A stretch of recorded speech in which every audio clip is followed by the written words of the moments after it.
Picture teenage girls in the 1920s becoming minor celebrities because they glowed in the dark, literally, their hair, their skin, even their breath shimmering with a strange blue-green light after their shift ended. Their employer told them the substance they worked with all day was harmless, even healthy, something like a vitamin. They were instructed to twirl the tips of their paint brushes between their lips, over and over, thousands of times a shift, to get a fine point. What they didn't know was that they were swallowing a radioactive poison with every stroke, and that the company's own scientists were handling the same material with lead screens, ivory-tipped tongs, and protective masks. Within a few years, their jaws would start to crumble, their bones would fracture from simply walking, and a courtroom battle would begin that changed labor law forever. By the end of this video, you'll understand exactly how that happened. It started at the United States Radium Corporation in Orange, New Jersey in 1917. Radium, discovered by Marie and Pierre Curie in 1898, had become the era's miracle element. Newspapers claimed it cured cancer, boosted energy, and reversed aging. Companies sold radium toothpaste, radium chocolate, and radium water as tonics for vitality. So when the corporation needed workers to hand-paint luminous numbers onto watch and clock dial for the military and consumers, radium-infused paint seemed like a marvel, not a menace. They hired mostly young women, some as young as 14, paying nearly triple the average factory wage. The women became known around town as the Ghost Girls because after their shifts, their clothes, skin, and hair still glowed faintly in the dark. Some painted their nails, teeth, even their faces with the leftover paint for fun before dates, unaware that the glow was radioactive decay happening inside their own bodies. Here's the detail that made everything catastrophic: the painting technique itself. To get a fine enough point for tiny watch numerals, supervisors taught the women a method called lip pointing. Dip the brush, twirl it between the lips to shape the tip, paint, repeat. Roughly 250 times a day, each woman put a paintbrush coated in radium-infused paint directly into her mouth. Over months and years, that added up to measurable doses of radium accumulating inside their bones, because radium chemically mimics calcium and the body stores it exactly where it stores calcium. Meanwhile, chemists and executives at the very same company handled radium with tongs and shielding, aware even then that it was dangerous in concentrated form. The women asked if it was safe. They were told yes, that it might even put color in their cheeks.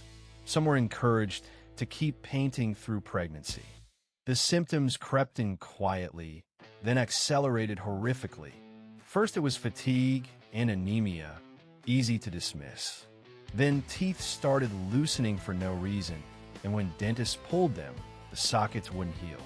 Jawbones developed holes, abscesses, and eventually began disintegrating, a condition doctors nicknamed radium jaw. Some women's jawbones could be lifted right out of their mouths by a doctor's fingers. Others developed sarcomas, tumors growing directly from irradiated bone, or suffered spontaneous fractures just from standing up. For years, physicians misdiagnosed it as syphilis or phossy jaw, an old industrial disease from phosphorus matchmaking, because nobody wanted to believe a trusted, government-approved substance was the culprit. Company doctors and hired researchers published studies claiming radium was not the cause, sometimes deliberately burying their own contradictory data. By the mid-1920s, dozens of former dial painters across New Jersey, Connecticut, and Illinois were dying, often in their 20s. That's when a small group of dying women decided to fight back, and one name stand above the rest: Grace Fryer. A former dial painter whose jaw and spine were disintegrating. Fryer spent 2 years searching for a lawyer willing to sue the United States Radium Corporation, since most attorneys were too intimidated by the company's power. In 1927, she finally found one, and 4 other former painters joined her lawsuit. The press dubbed them the Radium Girls, and their case became a sensation, partly because New Jersey's statute of limitations meant they were racing against their own deaths just to reach a verdict. The women were so physically deteriorated that when they appeared in court in 1928, Some couldn't raise their arms to take the oath. The company tried delay, tactics, appeals, anything to outlast its accusers. It nearly worked, but public outrage made that strategy backfire spectacularly.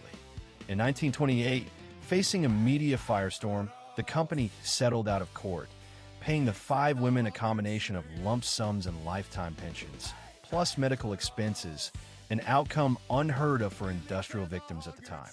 But the story of radium poisoning didn't end there. Just months later, a wealthy industrialist named Eben Byers died an agonizing death after drinking a popular radium tonic called Radithor for years as a health supplement, believing it boosted vitality. His death made front-page news with the headline, "The radium water worked fine until his jaw came off." It finally convinced the American public that radium was not a miracle cure. The Federal Trade Commission moved to regulate radioactive health products. Meanwhile, the surviving Radium Girls kept fighting, some living for years afterward, becoming reluctant public symbols of a poisoning nobody had wanted to acknowledge. Here is where the story becomes genuinely strange. Because radium behaves like calcium, it lodged permanently inside the women's skeletons, and it stays radioactive for an extraordinarily long time. That made the dial painters, tragically, into an unmatched scientific resource.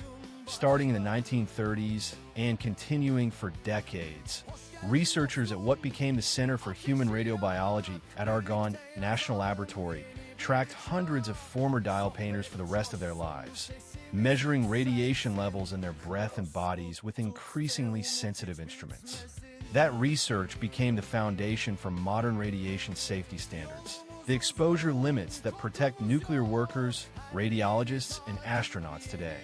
The dial painters, exploited in life, ended up involuntarily authoring the science that now keeps other people safe.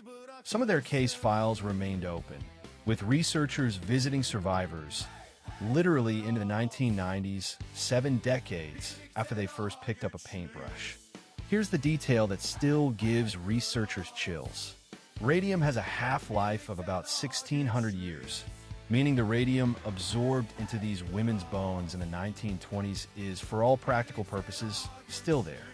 Decades after several dial painters died, cemetery workers and scientists have used Geiger counters over their graves and detected radiation rising straight up through the soil, some coffins measurably more radioactive than the ground around them.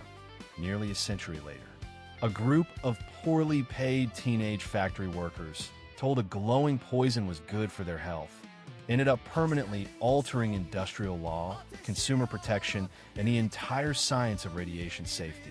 And quite literally, some of them are still glowing underground today. Subscribe for more stories like this.